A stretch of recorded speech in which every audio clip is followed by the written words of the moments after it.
사순절이 시작되었습니다. 지난 수요일 제수요일에서부터 시작해서 부활주일, 올해는 4월 4일입니다만 그 전날까지 주일을 뺀 평일로만 계산해서 40일간의 그 기간입니다. 예수 그리스도께서 받은 고난의 의미를 새기면서 우리들의 그 마음가짐을 새롭게 하는 그런 절기입니다.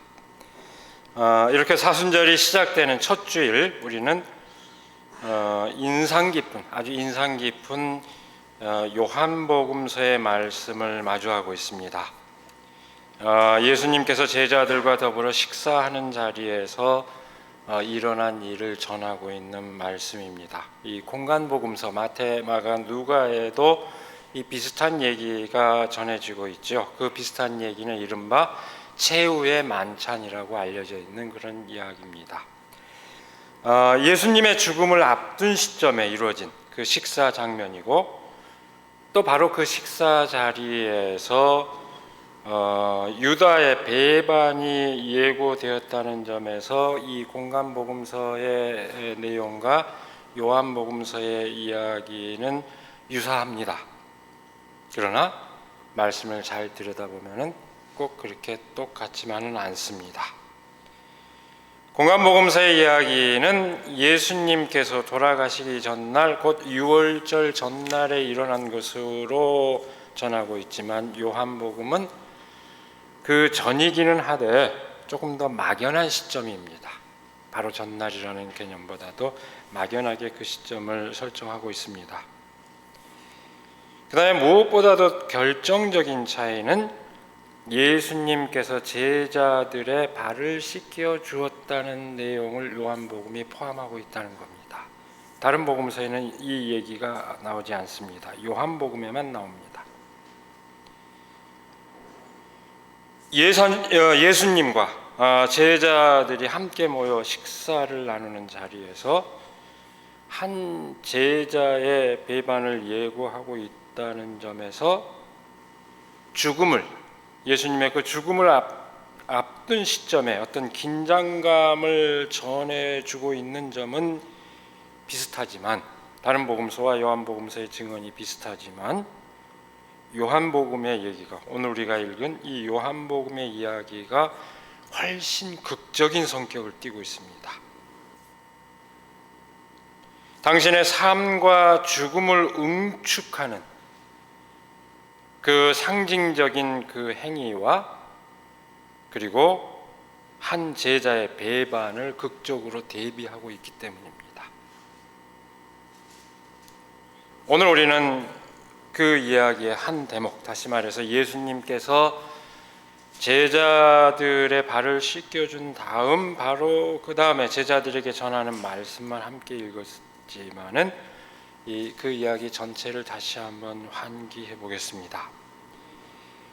이 이야기의 첫 대목은 요한복음 13장 1절입니다. 이 이야기의 첫 대목은 유월절 전 어느 날 예수님께서 세상을 떠나야 할 때를 아시고 세상에 있는 자기 사람들을 사랑하시되 끝까지 사랑했다고 하셨다고 그렇게 전합니다. 그리고 바로 그 이야기와 더불어서 가룟 유다의 배반을 예고합니다.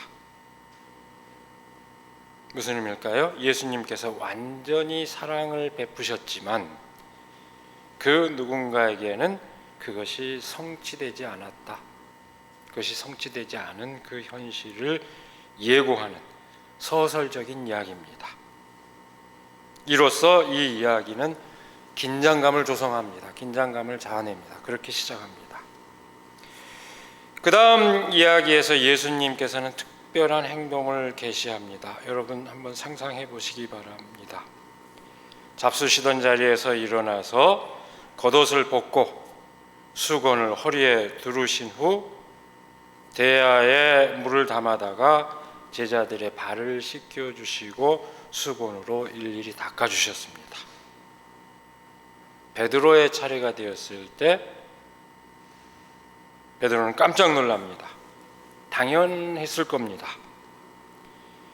관례상 누군가의 발을 씻겨주는 일은 아랫사람들의 일이었기 때문입니다.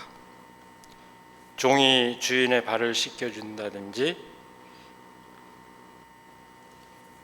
이 아내가 남편의 발을 씻겨준다든지, 물론 이건 당시의 통념과 당시의 이해 질서 하에서 얘기입니다. 오늘날의 통념이 아닌 그런 조건에서였습니다. 그러니까 이 종과 자유인의 구별이 없고 철저한 성평등이 이루어져야 한다는 오늘의 관념과 달리 명백한 위계 질서가 존재한, 그것이 당연시됐던 그 세계 안에서 통념이요 관습이었습니다. 그런데 그런 사회입니다. 그 조건 안에서 그야말로 지엄하신 주님이요 선생님인 예수님께서 제자들의 발을 씻어 주신다니 베드로는 어리둥절할 수밖에 없었습니다. 당시 통념으로 도저히 용납될 수 없는 일이었습니다. 있을 수 없는 일이라 생각한 것입니다. 그렇게 만류하는 베드로를 향해 예수님께서는 말씀하십니다. 지금은 알지 못하나 그 뜻을 알게 될 테니 받아들이라, 이렇게 말씀하십니다. 그것은 지금의 이 행위보다 더 철저하게 자신을 내려놓는 그런 모습을 보게 될 것이라는 것을 뜻합니다. 그게 뭘까요?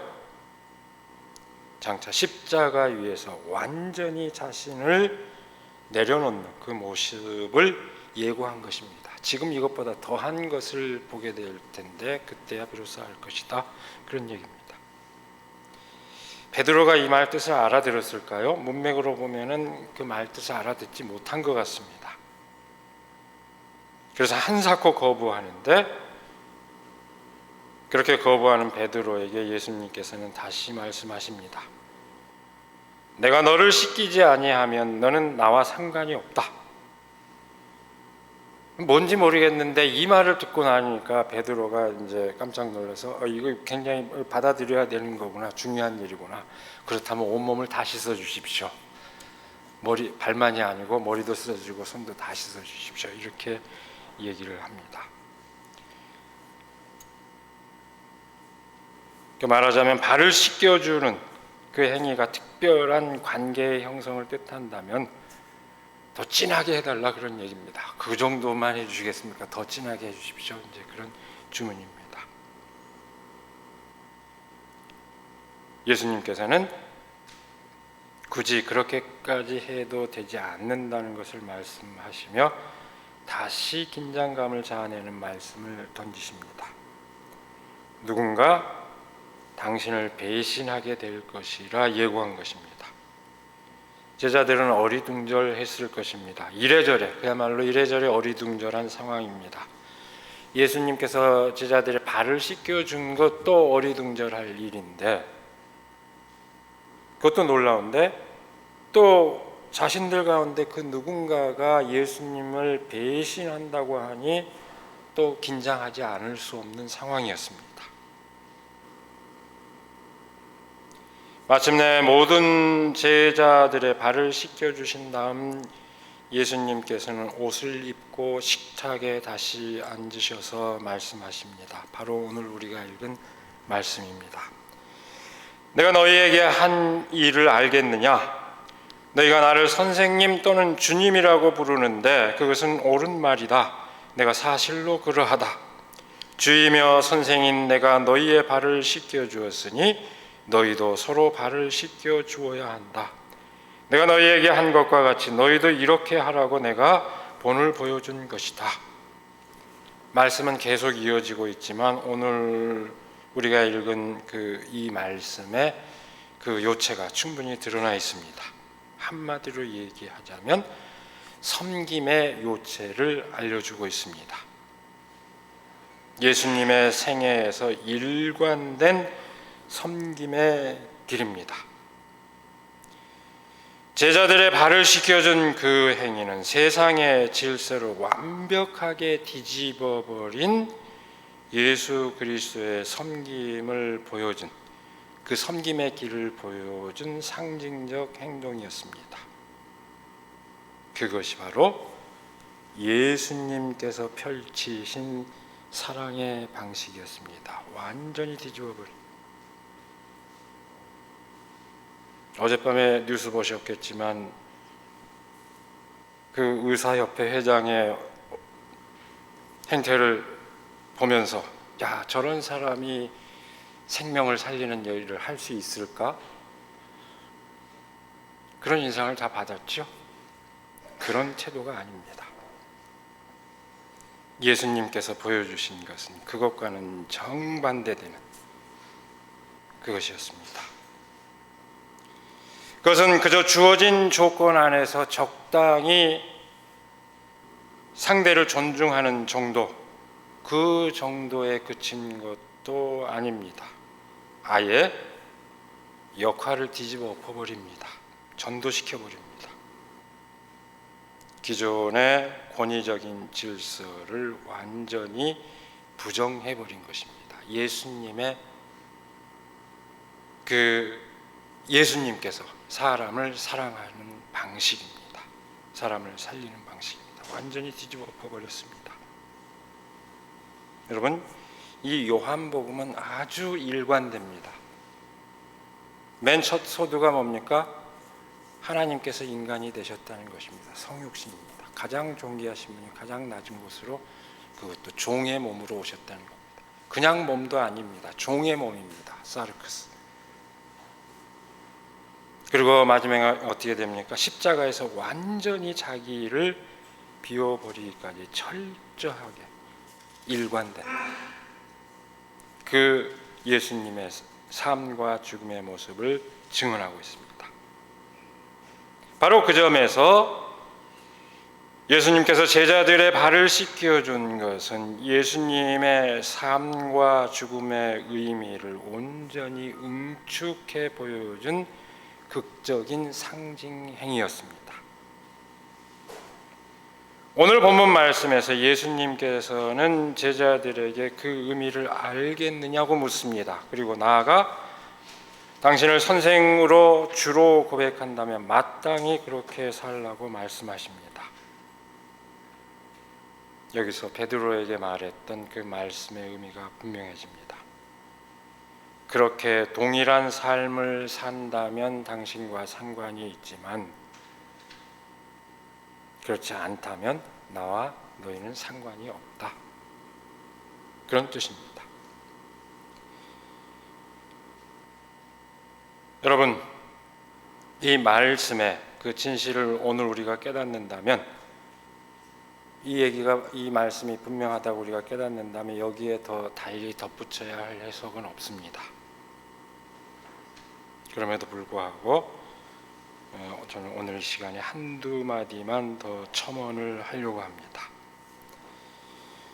오늘 말씀에서 제자들의 발을 씻겨준 예수님의 행위는 여러 가지 의미를 얘기할 수 있습니다만 저는 두 가지 차원만 우선 짚고 싶습니다. 우선 이 예수님의 행위는 당신의 죽음을 예고하는 성격을 보여주고 있습니다. 그 다음에 동시에 또 한 가지 의미로서 이것은 죽음에 이르기까지의 일관된 그 섬김의 길이 갖는 철저성, 그것을 보여주고 있습니다. 죽음을 예고한다는 것이 무슨 의미일까요? 이미 앞서 얘기했습니다만 예수 그리스도의 십자가 위에서의 죽음은 철저한 자기 비움을 뜻합니다. 완전하게 자기를 비워버린 사건을 뜻합니다. 지난 주간 우리 시대 또 한 분의 위인 백기환 선생님께서 세상을 떠났죠. 많은 얘기를 아마 할 수 있을 겁니다. 많은 생각들을 하셨을 텐데요. 또 한 시대가 가는구나, 그런 감회를 우리가 느꼈습니다만, 그분이 남긴 많은 유산 가운데, 우리 널리 알려진 노랫말 가운데 그런 내용이 있죠. 사랑도 명예도 이름도 남김없이. 저는 바로 그런 의미가 아닐까 그렇게 생각합니다. 그것이 뜻하는 바가 아닐까. 왜 사랑까지도 다 남김없이 라고 얘기했을까? 그것이 계속 사로잡았습니다. 자신을 드러내줄 수 있고 자신에게 안온함을 주는 그 어떤 것도 하나도 남기지 않은 채 철저하게 자기를 비워버린 상태입니다. 이 노랫말을 지었던 백기환 선생님은 마지막 순간에도 가장 낮은 사람들을 향해서 외쳤죠. 김미숙 힘내라, 김진숙 힘내라.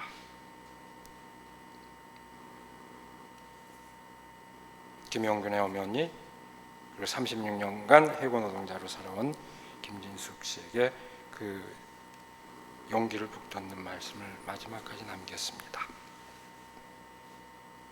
그런 삶과 그 남긴 그 뜻을 생각할 때 그건 완전히 비어버린. 저는 우리가 십자가의 의미를, 예수님께서 달려 돌아가신 그 십자가에서 그 죽음의 그 의미를 오늘 우리 시대 언어로 그렇게 이해할 수 있지 않을까 생각합니다. 그리스도교 신앙은 그렇게 완전하게 비워버린 그것이, 우리 기독교 신앙은 그렇게 완전하게 비워버린 그것이 곧 완전하게 사랑을 이룬 사건이라는 그 역설의 진실을 믿는 것입니다. 여러분, 이 역설의 진실, 기독교 신앙은 괴상하고 급진적입니다. 이 진실을 안다면 우리가 이 전율하지 않을 수 없습니다. 사실은 세상 만민을 사랑한다는 것은 자기를 내세울 수 있는 것 가운데 털끝만한 것, 그 하나라도 완전하게 버리는 가운데 가능하다는 것을 뜻합니다. 완전히 벌거벗은 존재, 완전히 무력한 존재, 세상의 그 어떤 것으로도 보호받을 수 없는 존재, 어떤 명예도 어떤 법적 보호도 어떤 것으로도 보호받을 수 없는 상태에 있는 존재, 예수님의 십자가에 매달려 돌아가신 죽음은 그런 상태를 나타냅니다. 하나님으로부터도 버림을 받았다고 여겨지는 그런 상태, 그 상태에서 세상을 인식할 때 세상의 진실, 세상의 모든 사람이 들어온다는 것입니다. 십자가의 역설은 그것입니다. 아무것도 보호받을 수 없는 사람의 자리에 처해야 세상이 제대로 보이고 세상 사람들이 제대로 보인다는 뜻입니다. 십자가 사건은 그 진실을 뜻합니다. 근데 바로 그 순환의 극치가 구원의 영광이 되는 그런 역설입니다. 제자들의 발을 씻겨주신 예수님의 행위는 장차 이루어질 그 십자가 사건이 지니는 의미를 미리 보여준 것입니다. 저는 이 말씀의 진실을 새기면서 저 개인적인 느낌을 얘기하지 않을 수가 없습니다. 저로서도 감당하기 어려운 진실입니다. 말씀을 보면서 이 선포해야 하는 입장에서도 감당하기 어려운 진실이지만 그 진실을 그렇게 말하지 않을 수 없습니다. 그러니까 정말로 이걸 우리가 피부로 느낄 수 있다면 전율하지 않을 수 없는 그런 진실입니다. 오늘 말씀은 예수님을 주로 고백한다면 우리도 그와 같이 살라는 그런 얘기인데, 그것이 과연 우리들에게 어떻게 가능할까요? 과연 어떻게 가능할지, 그것은 우리 안에 물음으로 아는 채 오늘 말씀이 주는 의미 가운데 또 하나의 그 측면을 생각해 보려고 합니다.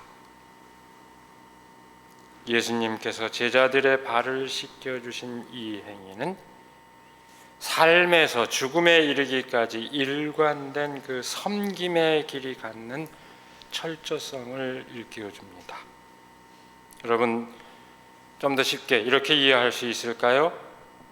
평소 무리들 가운데서의 삶, 그리고 십자가 위에서의 죽음은 자신을 완전히 비워버린 그 모습을 만천하에 드러난 일종의 공적인 성격을 갖고 있습니다.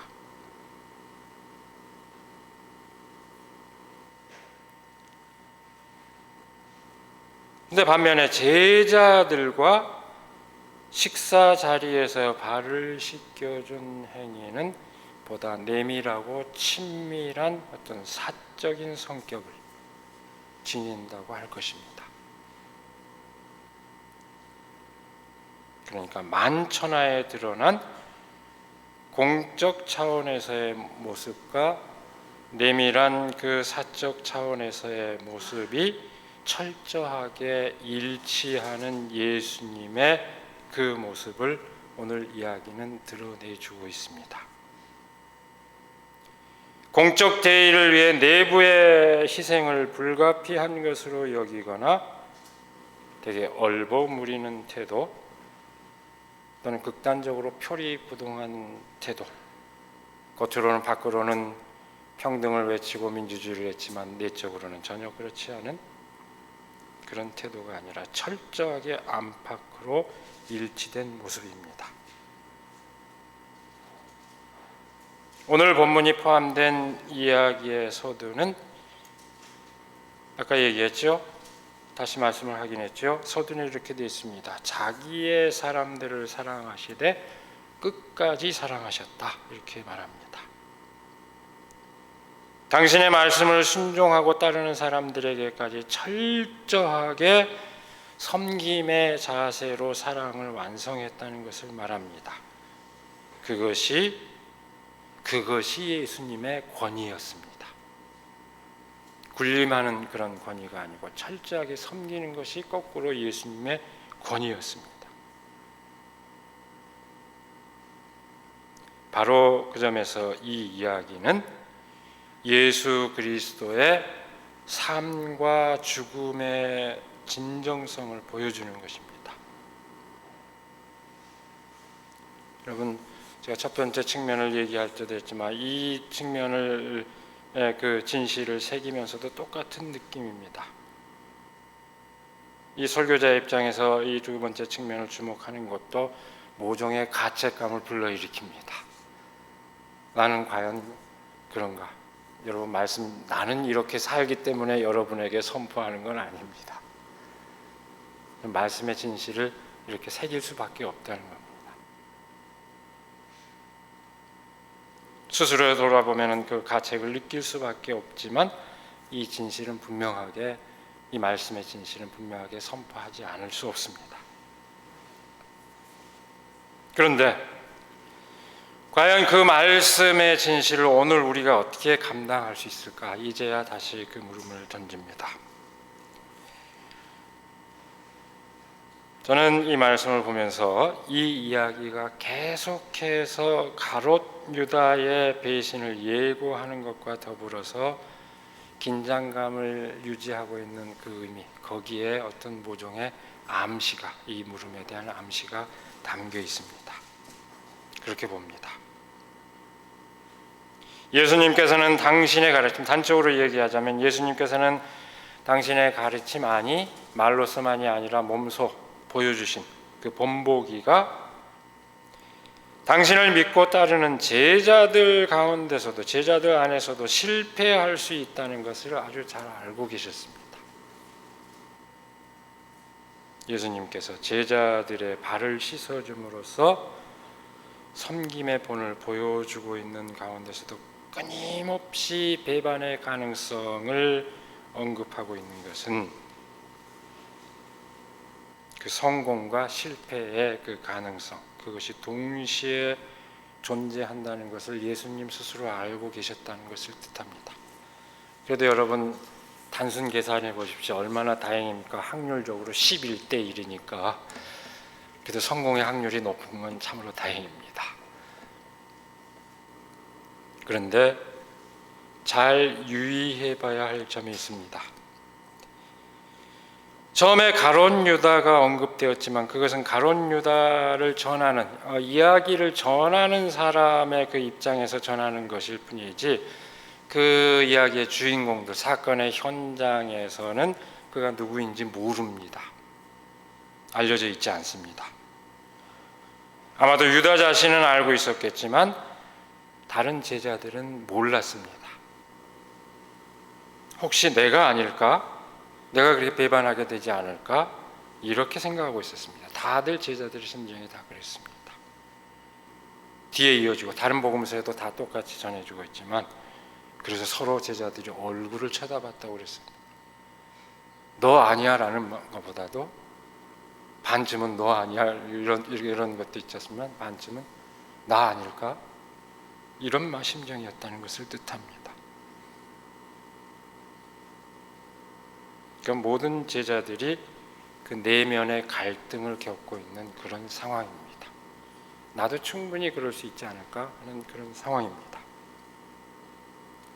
게다가 베드로에게서 보인 바와 같이 베드로는 어땠습니까? 그 예수님께서 발을 씻겨준 그 행위가 무엇을 의미하는지조차 처음부터 분명하게 알지도 못했습니다. 그러니까 제자들도 다 어리둥절한 거지 그게 뭔지 잘 모르는 상황입니다. 모두가 다 불안정한 상태에 있었다는 것을 뜻합니다. 게다가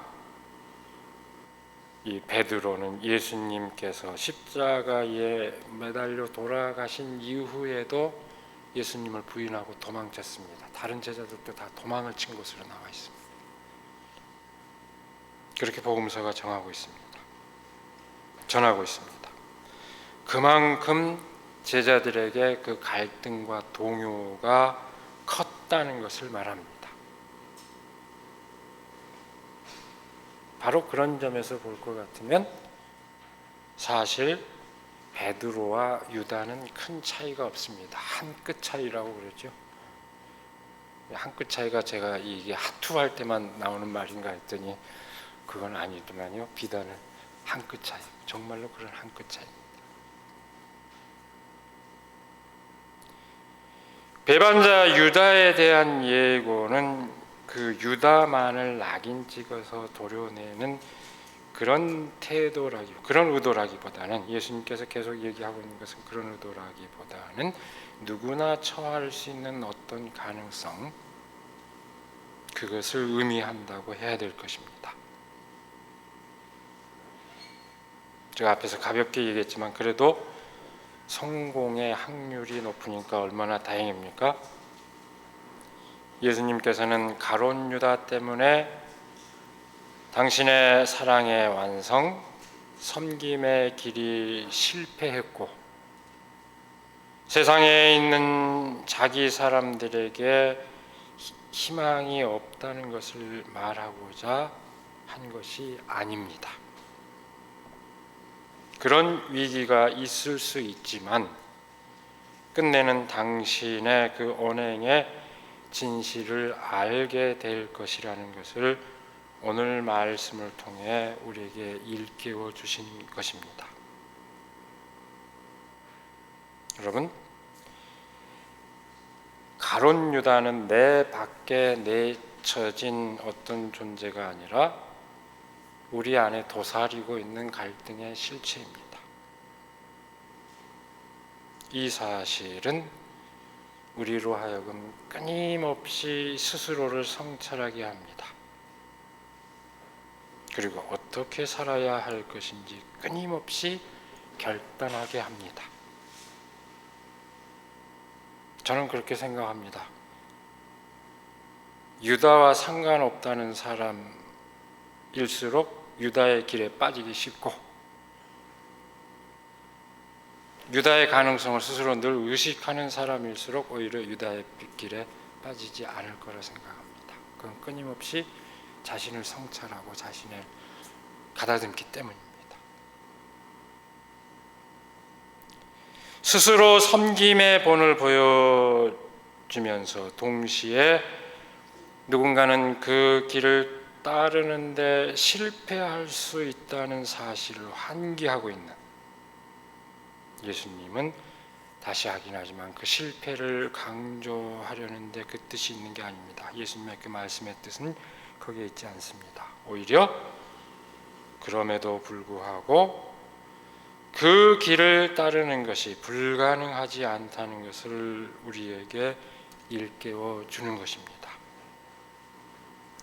여러분, 오늘 이 말씀은 더 많은 얘기를 사실은 해야 합니다. 이 말씀의 진실을 우리가 새기고 어떻게 과연 이룰 것인가 하는 얘기를 더 많은 의미를 나눌 수 있지만 시간이 다 돼갑니다. 그래서 더 이상 긴 얘기는 할 수 없습니다. 다시 한번 이 말씀의 진실, 그 핵심을 우리가 확인하고자 합니다. 예수 그리스도께서 몸소 보여주신 진정한 섬김의 길, 바로 거기에 진정한 구원의 빛이 있다는 그 진실입니다. 그것이 사람을 구하고 생명을 살리는 것이지 힘으로 권위로 내리누르고 하는 데서 사람을 살리는 것이 아닙니다. 다시 한번 하깁니다. 우리 그리스도교 신앙은 바로 그 진실을 믿고 따르는 것입니다. 그러니까 그 진실을 제대로 안다면 우리가 그야말로 떨리는 마음을 갖지 않을 수 없는 것입니다.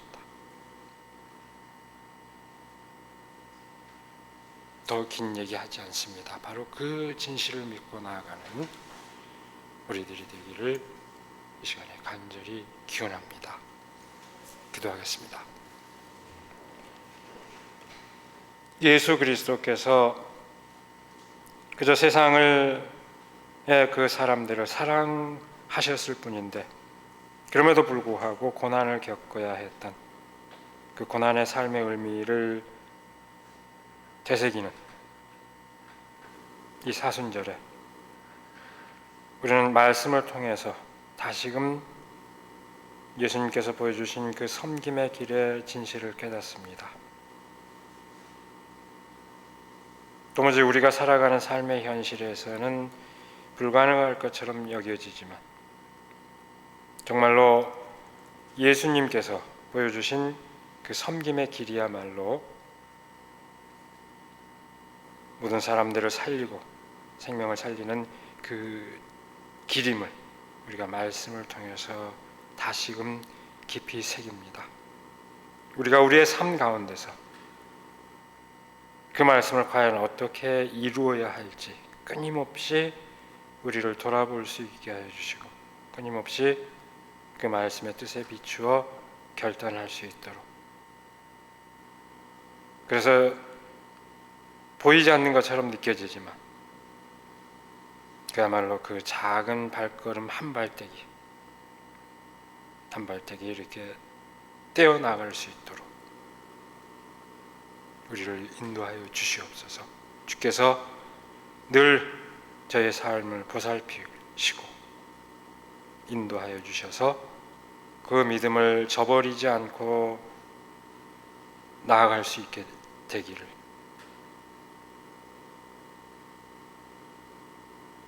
기원하며 우리 주 예수 그리스도 이름으로 기도드리옵나이다. 아멘.